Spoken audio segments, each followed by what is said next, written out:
In Northwest news, Boeing's Dreamliner is looking a little more like a nightmare lately.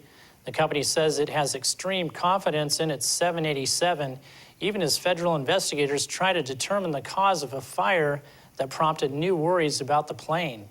The fire happened Monday in one of the plane's lithium-ion batteries on board an airliner in Japan.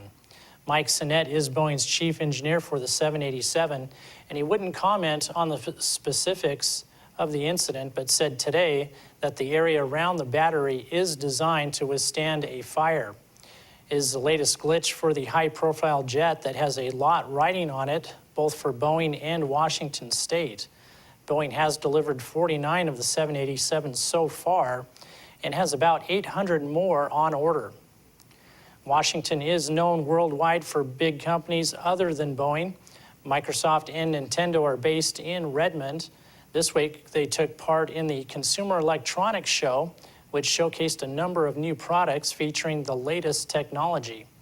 Here with the story is the Associated Press. The annual Gadget Fest, known as CES, is now underway with all the new ultra-high-def TVs and handheld devices on display, along with some gadgets you probably didn't even know you needed, like this robot massager. Healthcare is a big theme in 2013. This kiosk allows patients to see a doctor remotely at a pharmacy or other locations. And I can see today that you have checked in with iFIBER. And so what we're trying to do is create convenient access to healthcare in your local pharmacy. You're sick, you go to our mobile app, you go through, you touch a few buttons, say I've got some inner ear pain. Next thing you know, you're in the pharmacy seeing a doc and walking out with a script, all conveniently in 10 or 15 minutes. New ways to interact with our devices is a trend this year. Chipmaker Intel debuted an interactive 3D gesture camera. And you can see the way that the coins interact with your virtual hand. The way that the physics works, it's really kind of cool. There's always plenty new for gamers here, like the world's first tablet designed specifically for PC gaming. But some say this year's CES buzzword is evolutionary, not revolutionary. Prices are coming down, power is going up, and this fundamentally changes consumption habits and consumer expectations. So singularity, user experience, convenience, value, these are going to become the watchwords going forward. It's not necessarily about the latest and greatest gadgets. Haven Daily, Associated Press, Las Vegas. Probably a good thing that show is scheduled for after Christmas time. I know my kids would probably get a lot of funny ideas.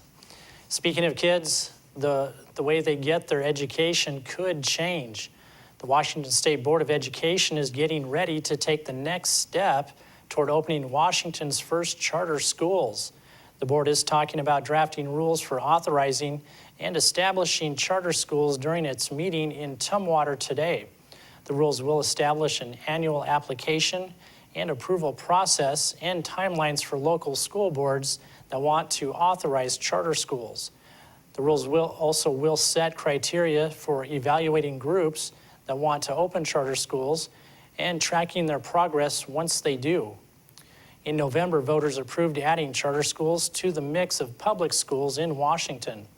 The state board has been given some oversight over the system.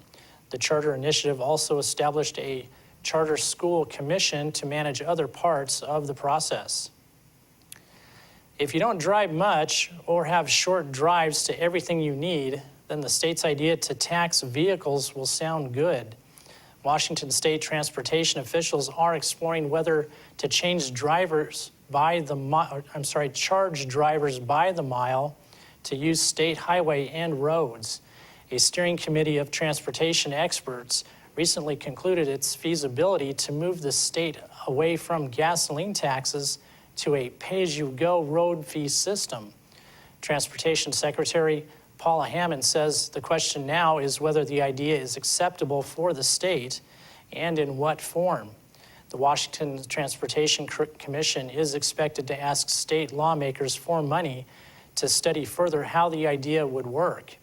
Washington and other states are looking for ways to pay for highway maintenance and repair as residents drive less, and more fuel-efficient cars are making fewer gas tax dollars available for transportation. That's going to do it for us here at iFIBER 1 News. We want to thank you for watching, and we'll see you later tonight for Big Bend basketball.